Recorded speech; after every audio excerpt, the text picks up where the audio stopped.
It's a very good evening. Who is Yuki Tsunoda and should we care? Tasmin Pepper joins us, all about the W Series, exciting news for the world of women's racing. And I just think, you know what, let's just call it the W Series. That's the way that it is. We've got more COVID issues in the world of Formula One. We are back in Turkey this weekend. And is the number 7 the most important number in the world? I have a strange philosophy and a crazy idea about Lewis Hamilton, which I'll share with you a little bit later, and it might not be as far-fetched as you think. But it's a very good evening and welcome to the F1 Pit Box with me, Sasha Martiningo, and Gary Formato.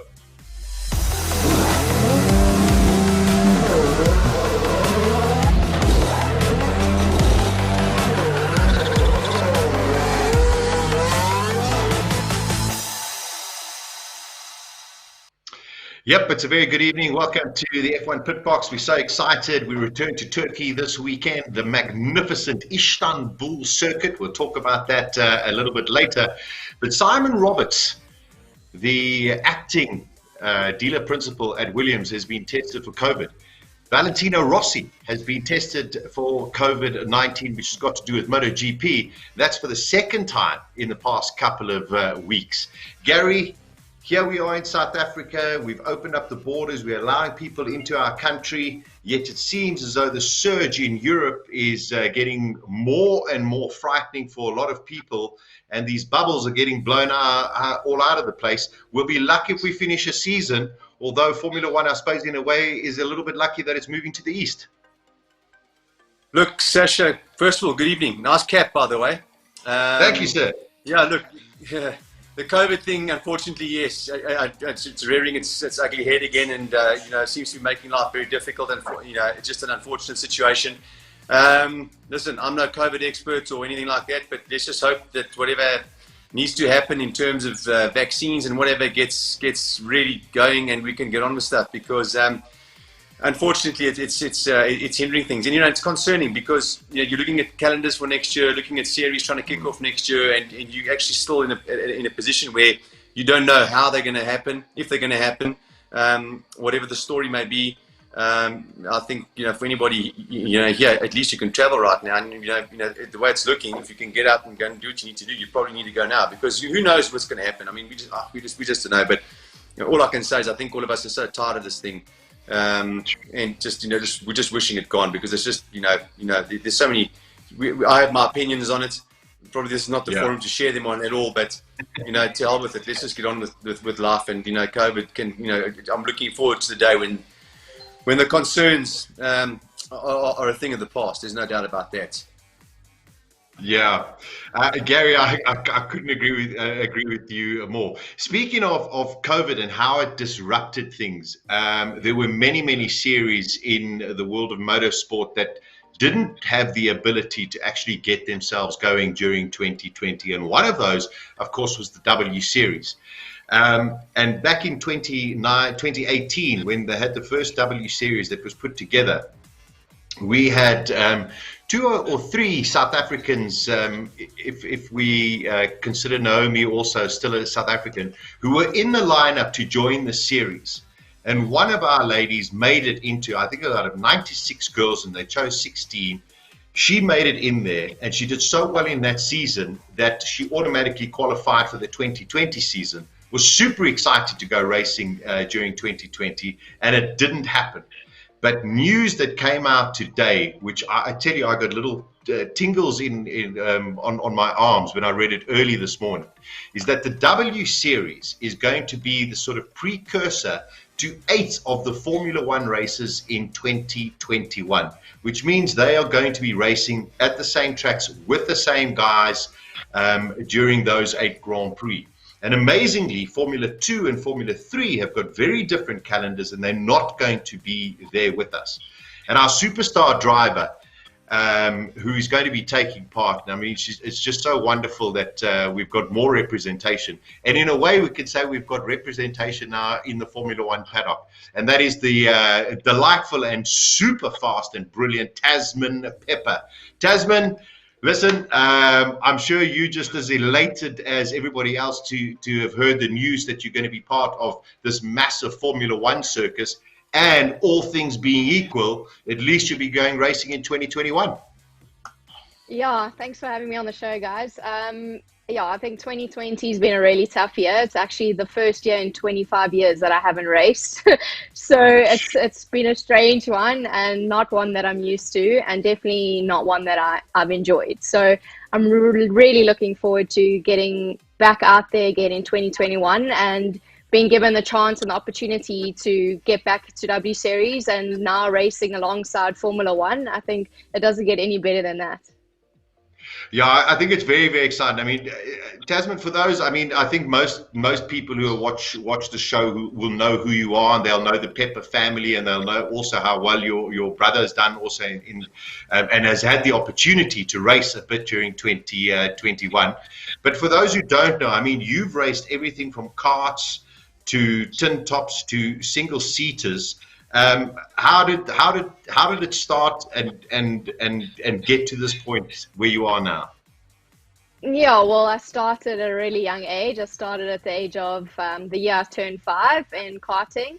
I was first born in the family, and my dad actually thought I was going to be a boy, so I automatically took up that role. And yeah, I did karting for majority of my younger days and schooling days. And when I was old enough at the age of 15 to go to main circuit racing, I got into a Formula Ford and I raced that for 4 years. Then did Formula Volkswagen for another couple of years, as well as doing Formula BMW in Asia in my matric year. So that was quite a tough year. And then, yeah, I think from there, single seaters sort of died down here in South Africa, and we didn't have the budget to continue racing internationally. So we came back and we made a decision and we went to Polo Cup. And Polo Cup was, like all of us know in South Africa, one of the most competitive classes that you can be involved in. And it's a series that's run really, really well. And yeah, I raced that for 6 years. And in my final year, I won Masters Championship and finished runner-up.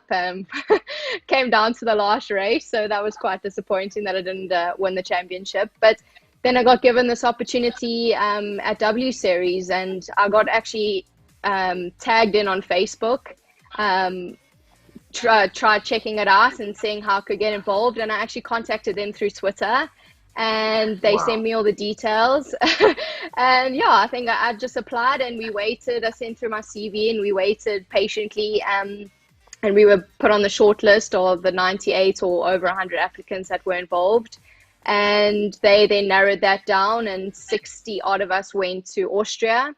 From there, they selected 28 of us, and we then drove the actual Formula 3 cars that we raced.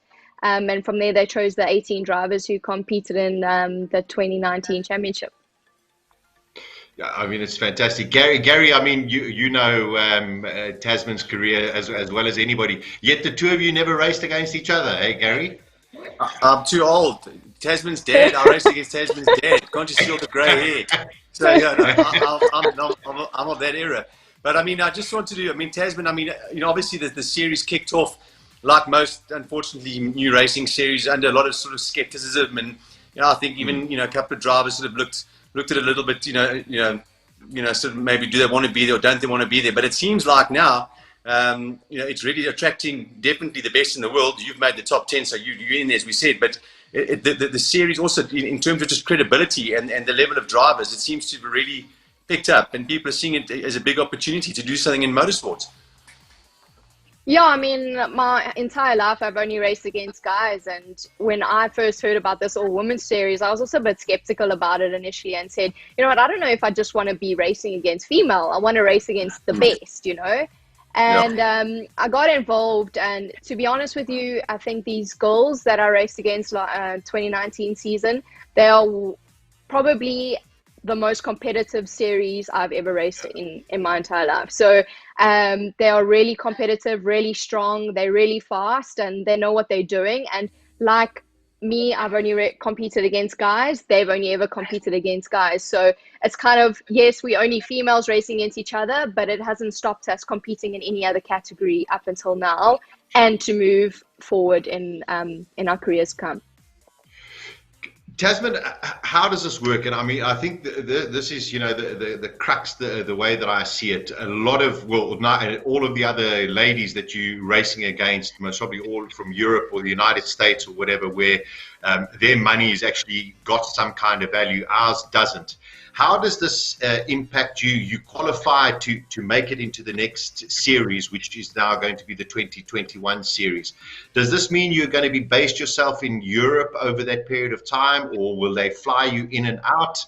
And then we'll talk about the cars in a short while. But how is your sort of calendar going to work in 2021?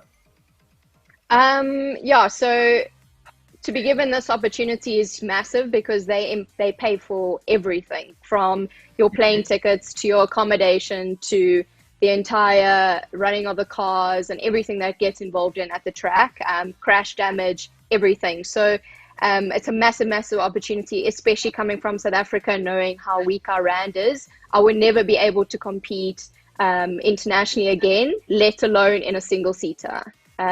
Sure. So yeah, so I have to go to work. My dad makes me go to work every day. So yeah, I'm you not naughty like man. I'm not like the younger girls that I'm actually competing against who have the opportunity to only race, train and race all the time. I do have a full-time job that I do go to, so I fly in and out from South Africa. And yeah, they cover all the costs that are involved behind it.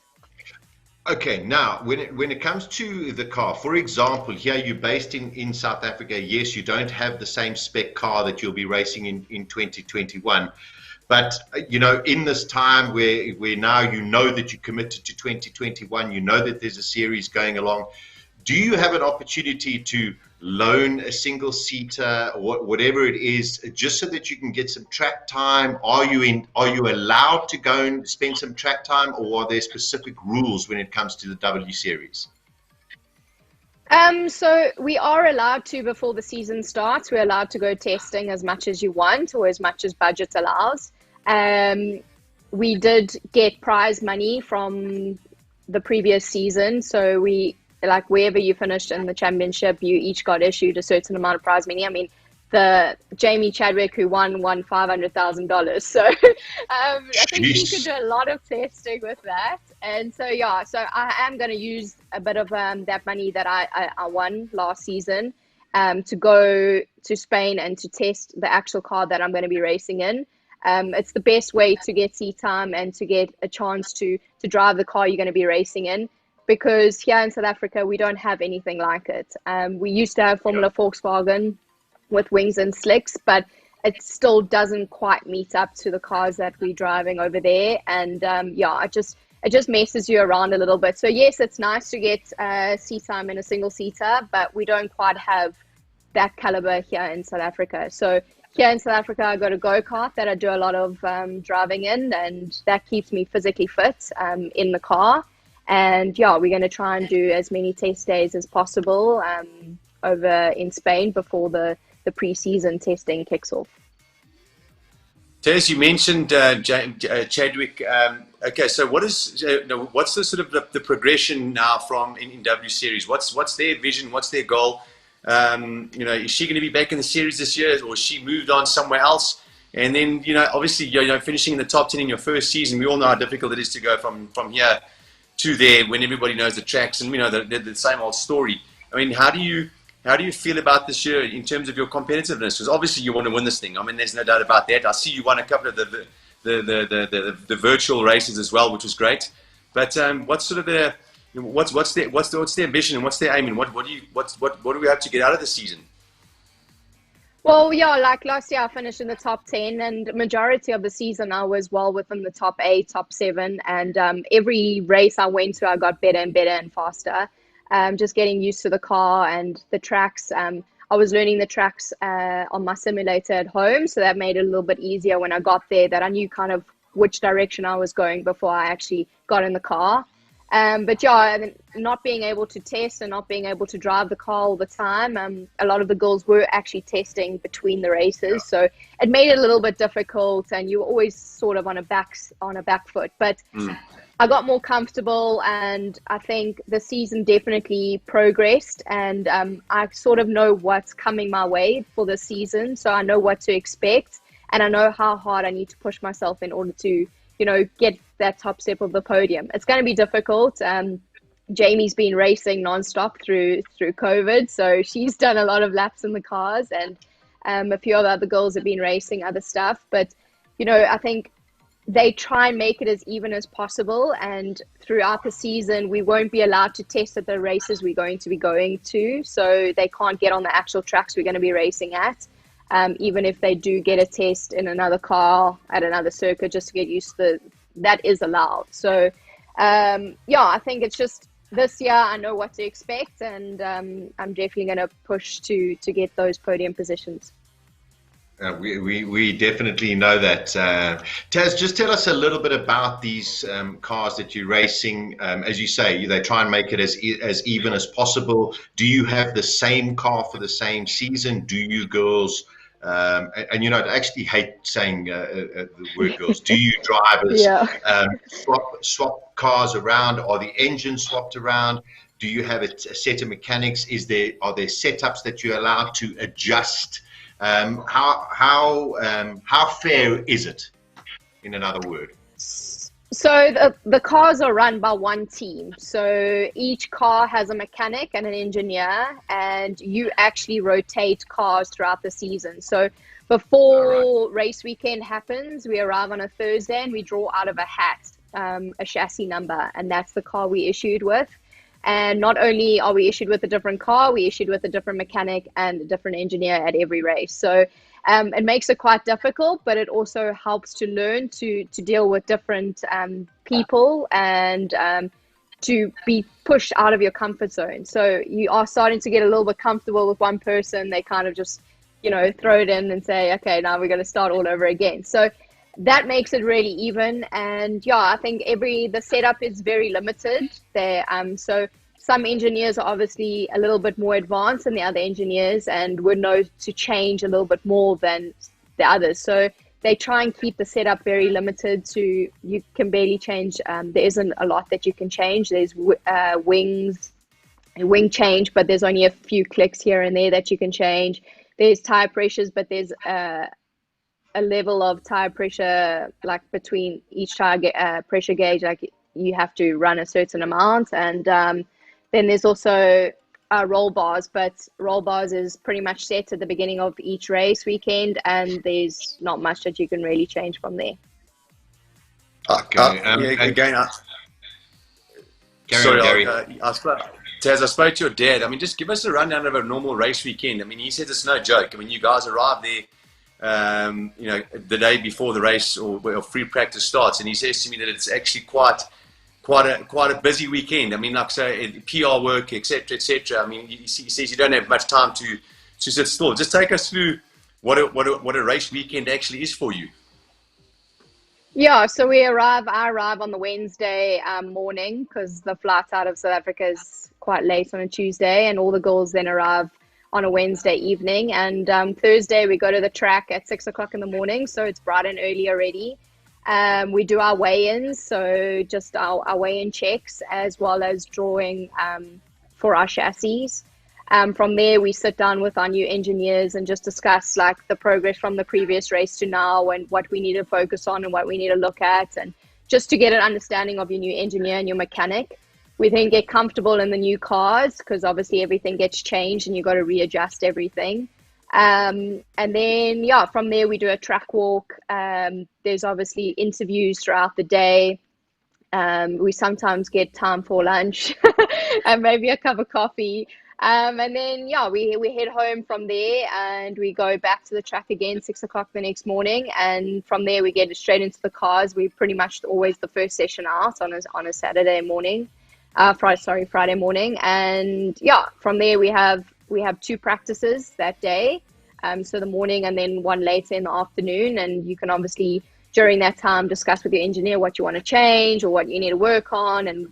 And what's nice is also everyone gets everyone's data. So they don't just keep the fastest person apart from anyone else. And So everyone learns from everyone, which is quite nice. And it's not only data, but also video footage. So if you're struggling in a certain area, you can pull up the fastest person in that session, and you can learn straight away from them, because you're obviously limited to the time in the seat on that specific track. So yeah, from there, then Saturday we start all over again, and it's qualifying. And from qualifying through to the race, you sitting with engineers and doing PR work, and get into the car and you race. So like my dad said to you, Gary, everything is really, really fast and very busy, but you learn so much from the start of the weekend to the end of the weekend that you actually can't explain to anyone what you intake during that time. And so like your family comes, but you don't really get time to sit and chat with your family and, you know,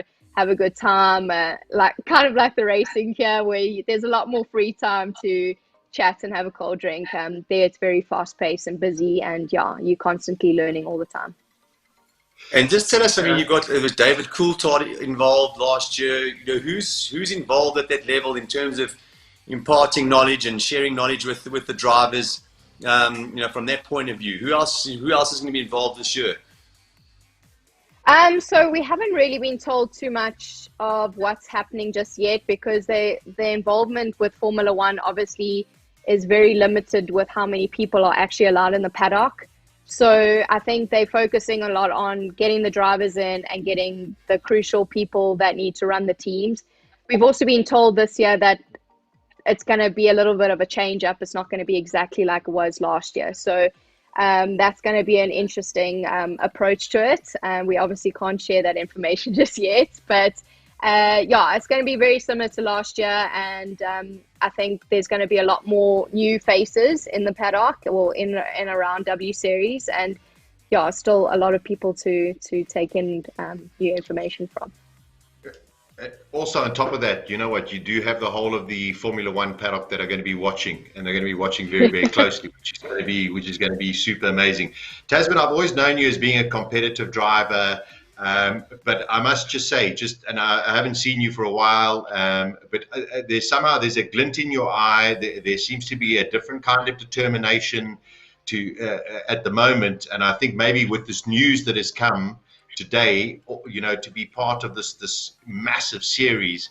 I don't know. I just have a feeling that this is really the time that Tasmin has shone throughout her whole racing career. But I think this is somewhere like a twilight where I've got a really strong feeling, and I think you're feeling it as well. Yeah, I mean, leading up to this moment, we've all been so nervous, because at the beginning of when we got told the season was cancelled, we got told at the same time that we're not guaranteed a spot for next season, because they simply didn't know where they were going, with what series they were going to be following and how the season was going to work.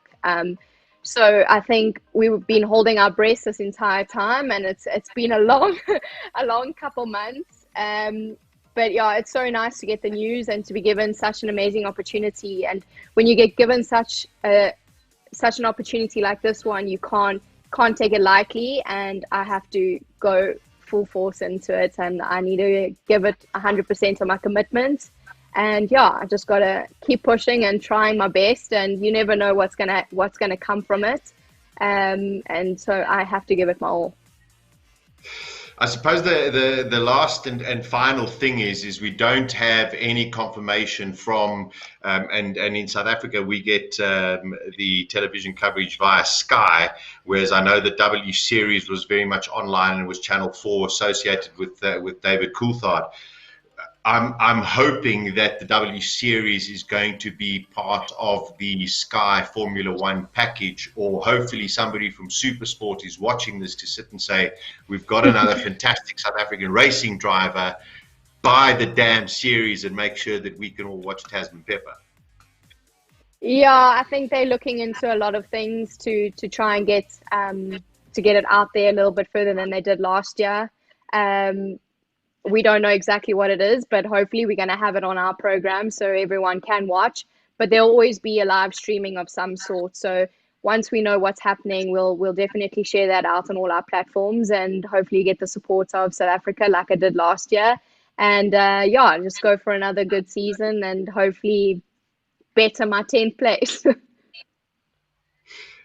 Well, the last thing I'm going to sit there and say is, well, listen, if they don't give you TV coverage, just tell David Coulthard that I'll tell him all about the stories that we had at Taboo nightclub, and tell him Gary, myself, Henk, and Fritz will bring our own cameras and we'll shoot the whole thing. I don't think I'm going to bring that up. Tasmin, it's always wonderful to see you, and it's so great to see you in good spirits. The news today, I think, is really, really fantastic. Another feather in the Pepper cap, which is wonderful. We wish you great, great success. Please keep us updated with anything that comes. We'll also try and get all of the news, and we'd love to have you on the show during the course of the 2021 season and celebrate some fantastic racing with you. Awesome. Thanks so much, guys. Ciao. Bye. All right, there we go. Tasmin Pepper joining us. Gary, I mean, this is exciting times. You can see the smile on Tasmin's face there. I mean, that's the biggest smile I've seen on Tasmin for a while. Listen, it's a great. Listen, I mean, the series, as I said, I think has definitely gained in credibility, which is what obviously the intention was, and it's great to see that happening. And you know what? Who knows? Maybe we see Tasmin doing other things. Maybe racing with her brother in endurance racing. Who knows what the outcome of it is going to be? But you've got the opportunity now to do that, and it is just fantastic to be there. And at the end of the day, Tasmin is there because she did well last year. It's as simple as that. She's there because she's talented. There's no other reason for it. So, and I think that's important to note. And I think everybody in South Africa needs to be proud of her. And yes, we need to get behind her. So I'm looking forward to seeing a lot of it this year. Certainly my interest has picked up in the series as well. And I think just good times. It's what needs to be happening. And it's good to see that it's being put together like it is. And let's see what happens. Let's go racing. Let's see. Let's like the old saying goes. When the flag drops, all the BS stops, and we see what the story is. There we go, the BS. Funnily enough that you say that, I'm just going to digress for a little bit because he said the BS, the bullshit stops. There we go. And there's a TV channel that all of a sudden says, come and watch our BS.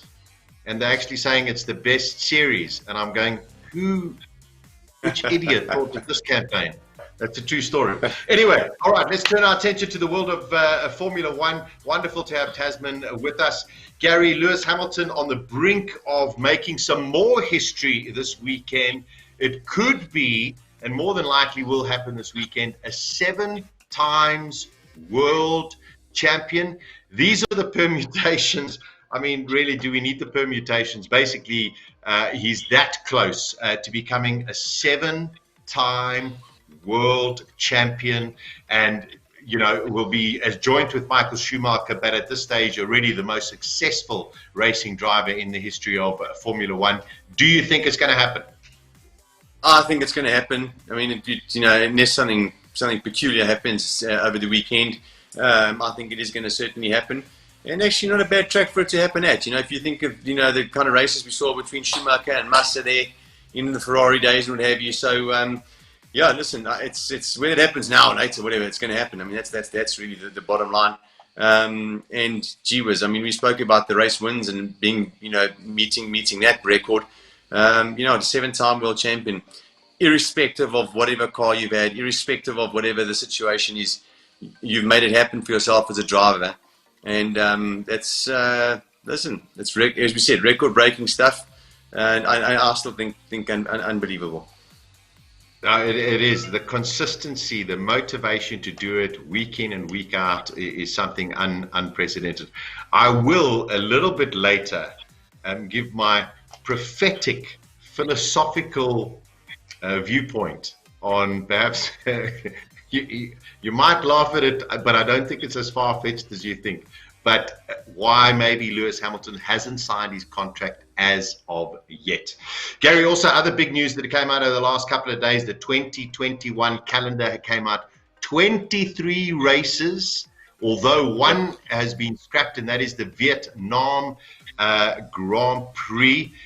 let's leave that for another time, because it clearly is something that's not right with either the promoters or government, or something to do with Vietnam. But I can't believe people are sitting there saying 23 races, it's too many. Let's go back to 17, 18. I think it's fantastic. Yes, I know it's a massive undertaking for the teams, for the drivers, but that's what you paid to do, Gary. I mean, NASCAR race 45 times a year. Well, I agree with you. And at the end of the day, it's a business, Sasha. And, you make money out of races, not testing. The guys obviously spend a lot of time on the simulators these days. As we know, testing is not as big as it was in the days gone by. So, you can go racing. Look, it's a tough job. If you're part of the crew in Formula One, I don't think for the drivers it's a big issue at all. I think, for them it's great. I mean, you fly and you travel, I'm sure, in the best possible way, and you get to the race and you do your thing.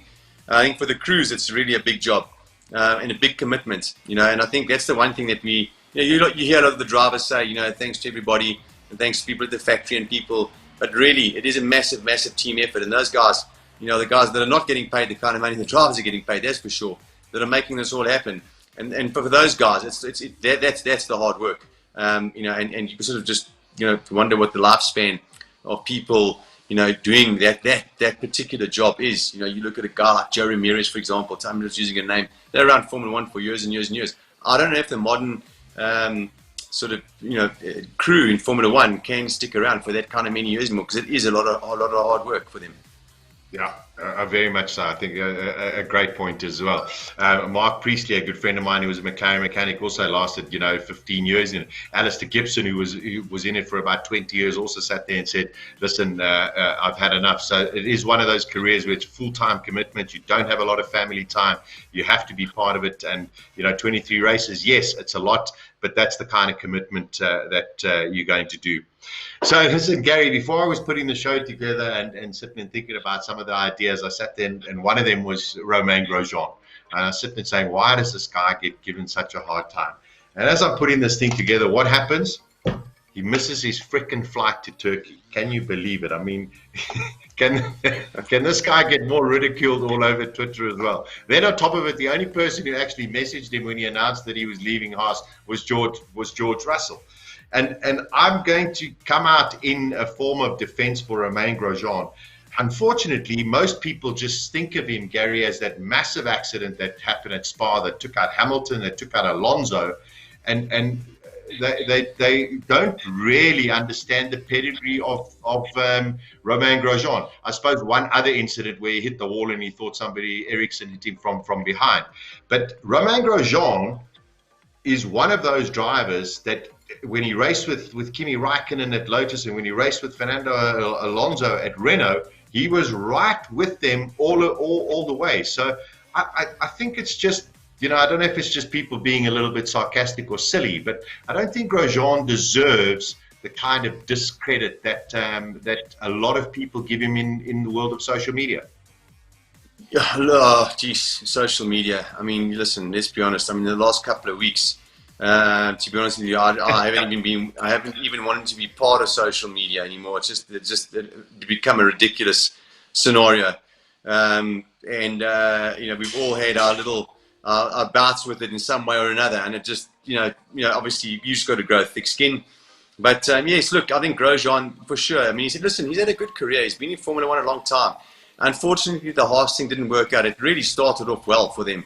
And, if anybody's seen Drive to Survive and sort of the going on behind the scene, they threw away a lot of opportunities as a team.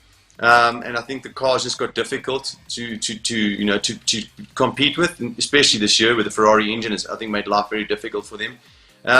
But you know what? At the end of the day, there's other forces at play. There's junior drivers that Ferrari got to bring through. They need seats for these guys.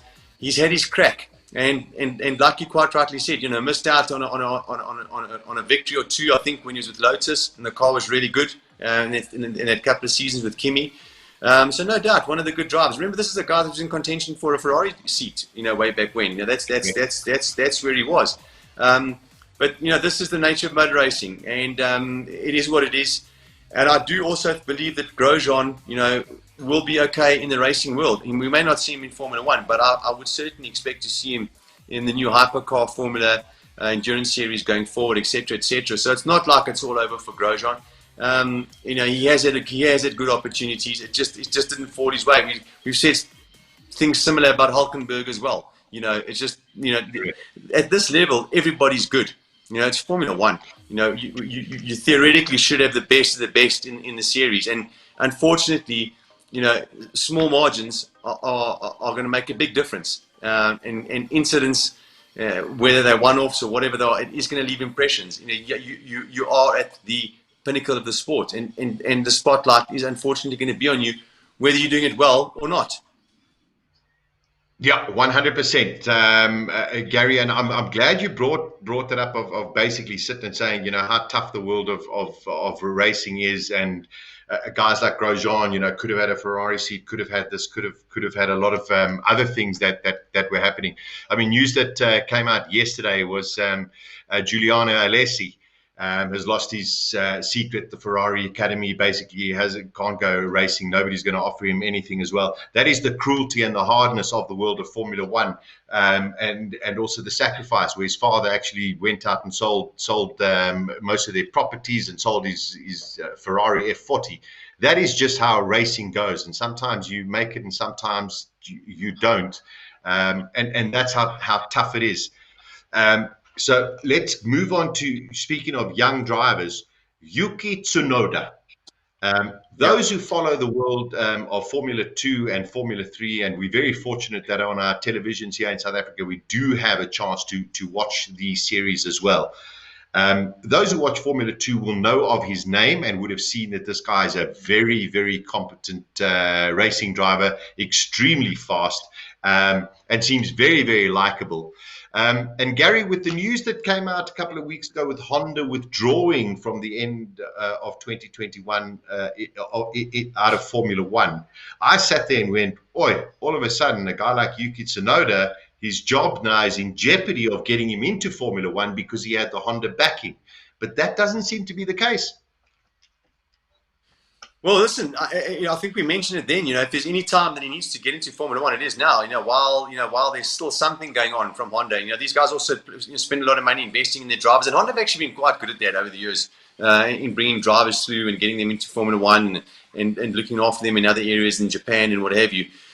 So the time is now, for it to happen, and give him a crack and see where he goes. And another thing we've spoken about a lot is just about the driver development program within Red Bull, because at the end of the day, that program, the fact that they're looking for drivers that are not or haven't been part of that program to fill that second Red Bull seat, it tells you that there needs to be some depth, and let's hope that they get it. They've got to they've got to bring the guys through. They've got to use that AlphaTauri team and use it for what it's for, in finding new talent. To have Kvyat and stuck there for another year. Unfortunately, he got a great chance in being able to come back to Formula One. Didn't do a bad job at all, you've got to say. But again, it goes back to the point of view, you're at the pinnacle. It just didn't work out that way. Gasly, yes, doing a great job. And you know what? You've got to have a driver like that there to compare your new driver, whoever it may be, putting that driver in the car. So I think you've got to bring these new guys into that team and give them a shot. Yeah, I couldn't agree with you more. Listen, I know we've been a little bit crazy and have been a little bit negligent when it comes to a lot of the comments. So many comments that have coming through. Thank you very, very much for joining us on the F1 PitBox. I will go through with these through the comments during the course of the next couple of days. But keep comments coming through as well. Also questions coming through as well, which is quite great. Yesterday, Gary, I just decided, through my various social media pages, we talk a lot of the times, and because we're talking, we don't really have the opportunity to answer a lot of the questions that come through while we're actually doing the show.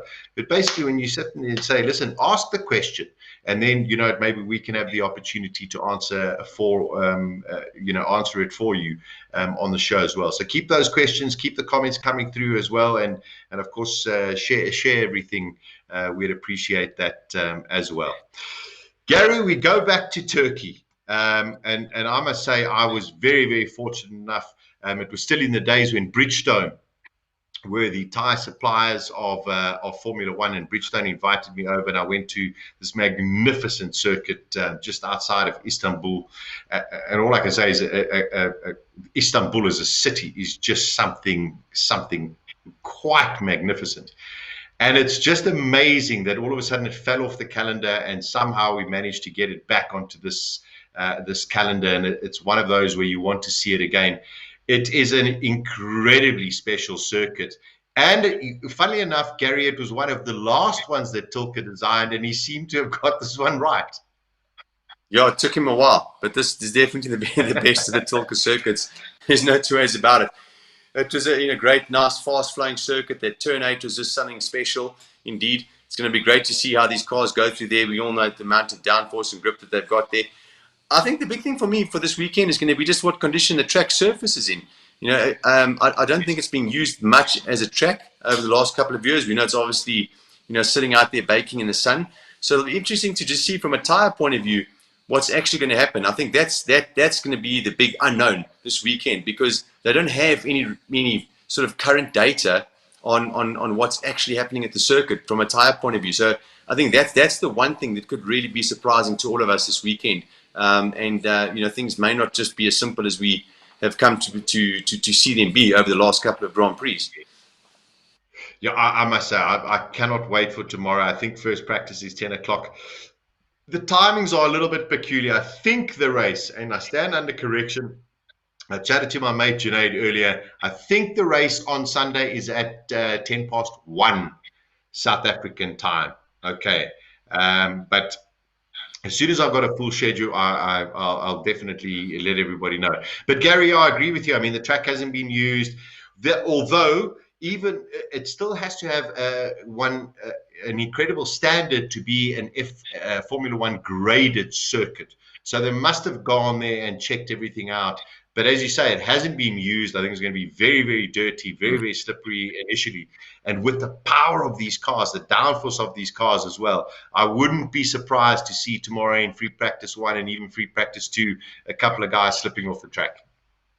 Yeah, that's for sure. And I think the big thing to look out for is maybe the abrasiveness of the circuit and just how long the tire, how long the tires are going to last. I think that's going to be probably the thing we need to watch out for most. So, yes, listen, it's the same for everybody on the day. They all got the same issues to deal with. So, it's good to see them back. And I think that's the one positive thing I can say about Formula One in terms of this pandemic is that we've been to circuits that we would have never normally have gone to or gone back to. And I think it's been quite exciting. And this is definitely, as I said, I mean, when I think back to Turkey, I remember some great races at the circuit. So it is good to be back, and let's see how they go. Look, I mean, it's been a year a couple of years where unfortunately we just kind of know that there are certain cars that are just going to be up at the front and the rest are going to be chasing. But there may be something different happening this weekend because of the fact that there's just not enough data on the circuit, and it's not like in Mugello or Portimao or whatever it was, where the track is used a lot with other racing, other testing. There's not much going on there. So I think, that's as I said, that's going to be the thing to look out for. I'll sit and say this. I hope it's massively abrasive, and I hope it goes through those tires, and we have to have a tremendous amount of pit stops and just create something a little bit different. It is a magnificent place as well. Okay, now, Gary, you might shake your head at this, what I'm going to get into now, but I just think I was thinking about this, and I thought maybe it's worth saying. But before I say it, we both petrol heads or whatever, and I don't know if you watched the MotoGP last weekend, Johan Mir winning his first race and more than likely going to win this MotoGP championship, which has been extraordinary, just as Moto2 has and just as Moto3 has as well. They have been quite exceptional during this crazy year. And yes, it was one of those you sit and go, sure, imagine a rider or even a driver winning a world championship without having won a race, and at least Mir's won a race. It's the same as Keke Rosberg back in, I think it was 82. He only won the one race, but he did win the championship, and it was just about consistency. But there's been so much, Gary, that has happened during this COVID time, and it's all been about, well, be safe, and somebody's been tested positive, and there's all of these little bubbles that have come out. But there's been very few drivers and riders who have actually come out and said something about COVID. And before I talk about Lewis Hamilton, I just want to read this. This is from Joan Moore. And I tell you, if you want to have all of a sudden a respect for somebody, I'm just going to read these words from Joan Moore. He says, of course, we have pressure. We are playing with our lives and have to be very focused on doing what we do. But in the end, it is our job. And this is where it hits home. I think there is real pressure, which luckily I do not have. My pressure is good. If this year, if I win the title, it'll be super good for me in every way. But if I don't win, it'll still be good.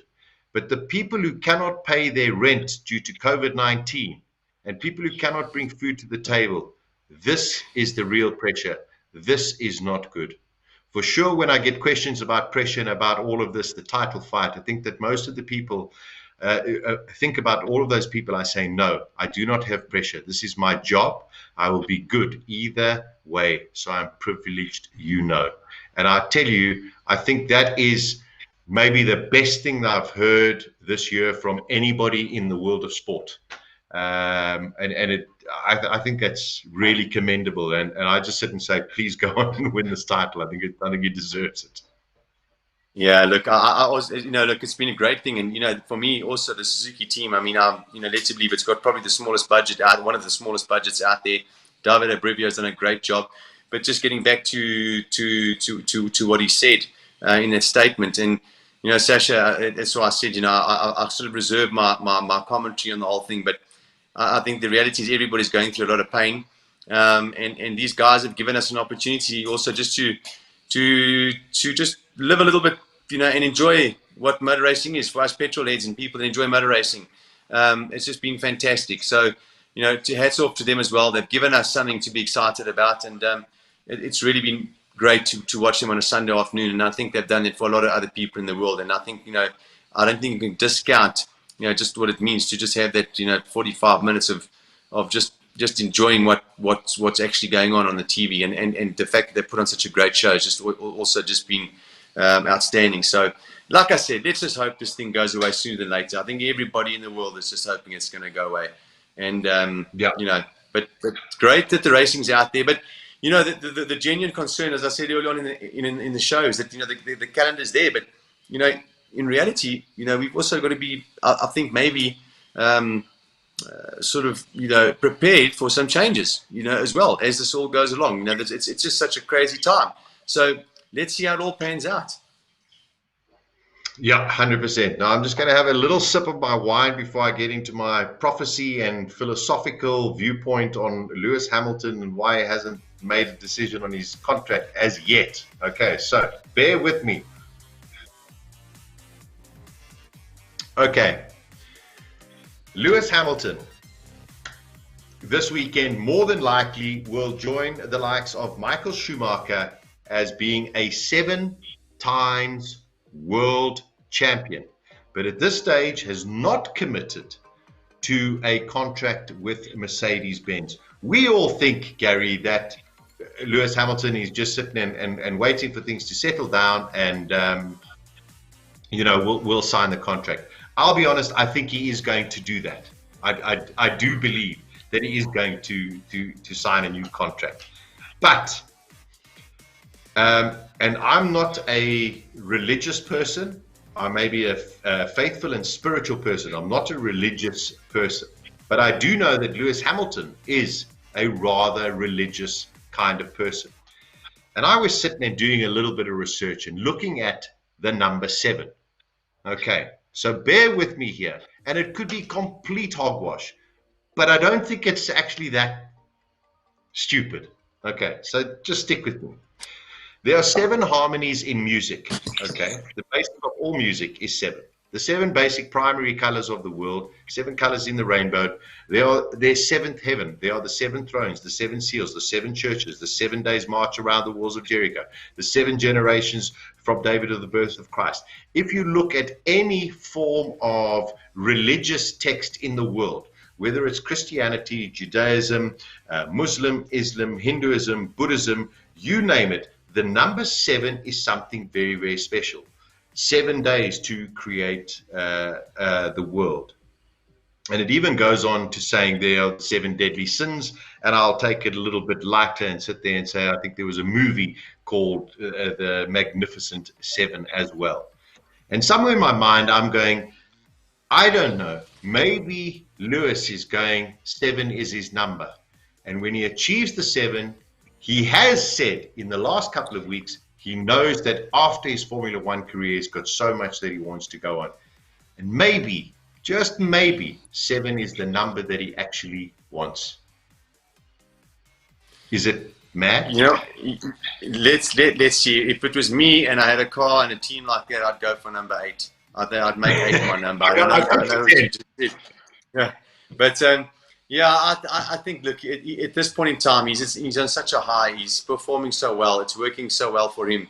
To pack it in, it doesn't really make any sense. And I think, also for Lewis, he's getting to the point of his career where he's got to start thinking about, what is he going to do afterwards? It's not about the money anymore, obviously, for Lewis. No. It's about what am I going to do in the world after this? And I think, to have the backing of the companies he's involved with, working with him in certain areas and what have you, is certainly going to be beneficial for him. So I think he will race next year. Obviously the contract, we hear that he was offered a lot less money, but who knows how true that actually is. I think he's just such a powerful brand in his own right. It will certainly carry on. I think the fact that also he's managed to, or the team have kept Bottas as his teammate, it tells you that they're going to go for another one. They know that Bottas is not going to challenge Hamilton for the championship. I'm sorry, I've just got to be totally honest with that. And I've got to be honest. I read something today about Toto Wolff having a chat to Alain Prost, and yes. Prost advising him not to run into the Senna Prost scenario that they had in McLaren. And I think personally, I think it's just a cop out. I mean, that's just crazy because, as we said before, putting a Vettel or somebody else in that team, I think would have just really solidified and done so much for Hamilton if he had beaten him and won that championship against somebody like a Vettel in an inter-team battle like that. It would have been unbelievable. But the fact that they haven't done that shows you that they're still on path to do what they've set out to do, and that's to win championships for Lewis Hamilton. So I think for sure he'll be there next year, and who knows what goes on from there. Yeah, 100%. I mean, there was talk or rumor that from 2026 they're still going to stay with the hybrid technology in some kind of guise. So, but that's a long time away. No. Just 1 or 2 messages that have come through. Angelo says, Sasha, more vino, brother, much more. But it sounds pretty good. Eli says, lucky number 7, something like that. But it was just something that was mulling in my head, and it's one of those things. I'm sure there'll be an announcement very, very soon, and I'm sure he will be committing to Mercedes for not only just 1 year, but I'm sure for the foreseeable future. And that's how we see Lewis Hamilton. Gary, I can't wait for this weekend. I'm so excited about Turkey. I hope, as we said, I hope the car it's abrasive, and I hope we see this kind of action.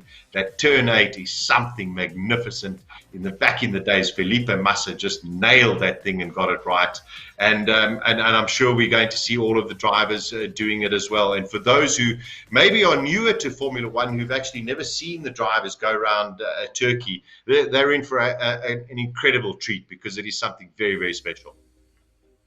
Yeah, it is. It's a great track. And as you said, turn 8, you want to see cars like these Formula One cars doing what they do there, putting a massive amount of strain on the drivers. They are going to battle with their necks there, I think, which tells you that it's really something, and it's becoming really physical. And that's what it's supposed to be. So, it's great to be back here. And, how we've got here is irrelevant. It's just good to be back at the track and racing in Turkey again.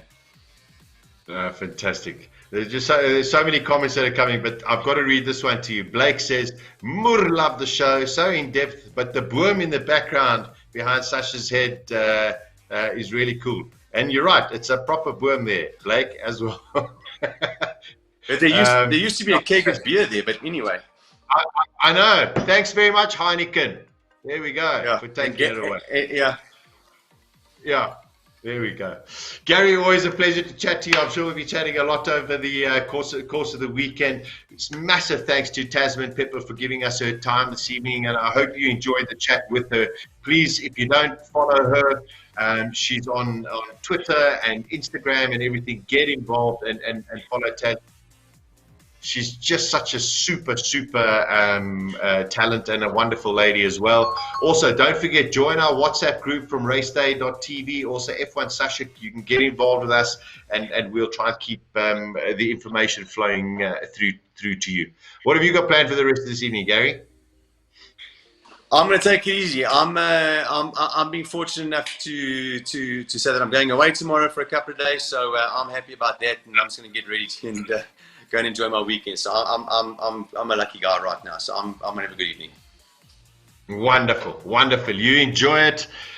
Listen, Henk and Fritz, as always, the guys behind the scenes who actually put the whole show together for us. I mean, they are just these superstars. You know, early on in the show, Gary says when you talk about the teams and the drivers talk about the thank yous to their teams, you don't realize that without what guys like Henk and Fritz do, this wouldn't be a show. And also, of course, for you for watching as well. Gary, enjoy your time away, my friend. Henk and Fritz, love you guys. Enjoy the rest of your evening, and enjoy Turkey this weekend. Please also share this video, share it amongst as many people as you can. We would really appreciate it. And we will catch you again just before the double header at the Bahrain Grand Prix. From Gary Formato and myself, Sasha Martining, enjoy the rest of your evening. Take care. Ciao, ciao.